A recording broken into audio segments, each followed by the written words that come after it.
Hello there, I'm Callum and welcome to the EU in Review, where I review the Star Wars Expanded Universe as I experience it. This time I'm going to be continuing on with my reviews of the classic Marvel Star Wars comic run in my journey to issue 108. And in this one I will be covering issues 31 to 34. So, get straight into it. Issue 31 is written by Archie Goodwin and illustrated by Carmine Infantino and Bob Wyacek. And as people who've been watching know, I take notes as I read through it, so these will just list my notes and then overall thoughts at the end. So, there's a quote, "When the time's right, the Empire will strike back." And I thought that was cool foreshadowing to the Empire Strikes Back movie. And it's also interesting how Luke returns to Tatooine in this issue. And it's a bit funny since in A New Hope he said he's never coming back. That's what's interesting, really. Luke looks like he has his old land speeder back. I don't know why. But later on it seems a bit more blocky behind the seat, so it's not the exact same speeder, so he must have got a different one. It's nice to see some dialogue between stormtroopers bantering as well. That's cool. Luke's there to recruit blockade runners and smugglers, which is a good idea for the rebels. Again, goes into more of the grey areas of the rebellion. 3PO is driving again, like he drives in A New Hope, but there's a bit of an issue in the EU with 3PO driving. Yeah, like Shadows of the Empire. That's one of the standouts for me. If don't trust him with driving. Anyway. Luke revisited the homestead where he grew up, which is cool. A nice way to harken back to that. Luke learning from Han is great to see. I think I mentioned it in the previous one where Luke uses something he learned from Han, but then he's also learning other things from Han in this issue, which is great. And meeting his old friends is a great idea, I think. You see where his friends are from A New Hope, because in the original comics, they covered that, and in the deleted scenes and the novelization, you see where his friends have ended up. Which is quite interesting. You see where his friends have ended up, which is quite interesting. Targ boring the moisture farms is an interesting way to get back at Luke. I wasn't sure why they chose that as a way to get back at Luke, but it worked for what the future plot was. And this is actually the first appearance of the Trooper carrier. To my knowledge anyway. So you actually see the panel with the Trooper carrier, and it's its first appearance, and it appears later in other things. Silas Targ speaks of Ormond Targ still preferring real meat to scientific food paste, which I think is interesting, that they have the ability to generate food paste like that. And I got no idea why they trusted 3PO to drive during an escape. He's limited by his programming, surely you'd have actual human or an actual character driving. Now, onto issue 32, which is written and illustrated by the same people. There's a better view of the speeder, and this is where I noticed it is slightly different more. So it must be like a newer model or something. It's whatever speeder they could get. Using the coolant from the droids to get the speeder up and running is a cool idea. I like that, because basically they're running out of coolant and the droids have coolant, so they put it in the speeder, which is nice. Jawas taking Luke's ship is a good twist. Although thinking about that, I don't know why Luke has his own separate ship that's not his X-Wing in this. It's one of the things I'm not sure if they would really trust him with in the Rebellion, or that he actually needs. And we also see the Jawa trade language in text, which is cool. Luke calls the droids robots. But the Jawas wanting to finish their 3-month scavenger run first is a funny twist. It's good fun. Chewie, when they're running, just picks up some Jawas. He's just picking up tools or something. It's pretty funny to see. And it's ironic.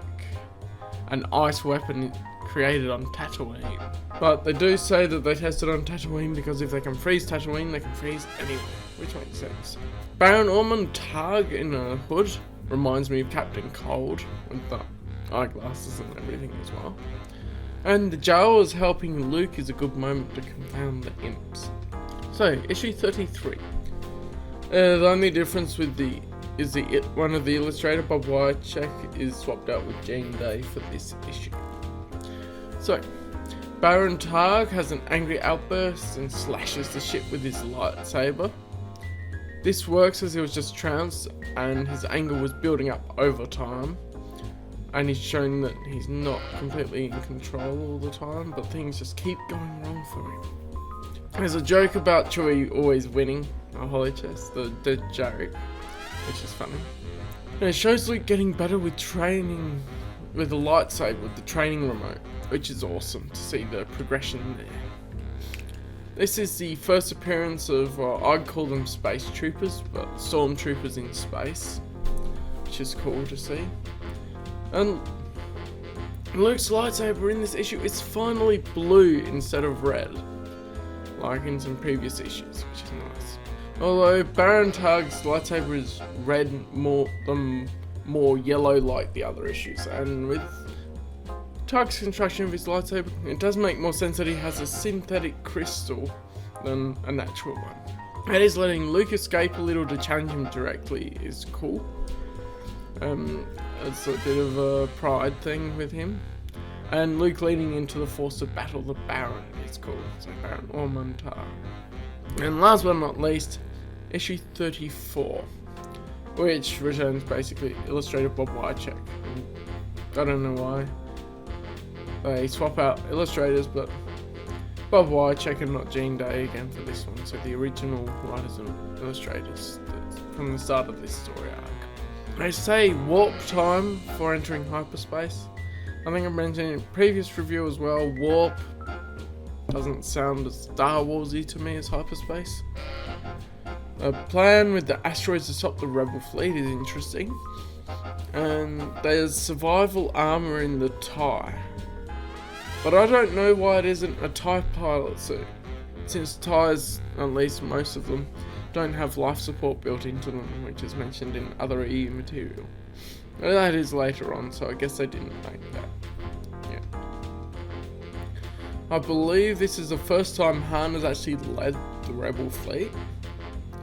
And Leia kisses Han. Fun. It's much better than seeing her kiss Luke. It makes me feel much better in my heart. Page 8, there's a nice quote that, "If I were a less logical man, I may be disturbed by your lack of faith." There's a bit of a play on words on the quote from Darth Vader, which is cool. And Luke controlling his trajectory with the lightsaber. So there's a part where Luke runs out of gas in the jetpack and he has to control his trajectory as he's going. With his lightsaber, I seem to have to suspend disbelief with that, because I wouldn't think that activating the lightsaber would produce any force for him to be able to move properly. And Han said, "It's a trap," first, on page 12. And the Omega Frost activated. But Luke is in his armor, right next to the tower, survived. Whereas previously they showed the people on planets and everything got frozen when they were right near it. No idea why he survived. Plot armor.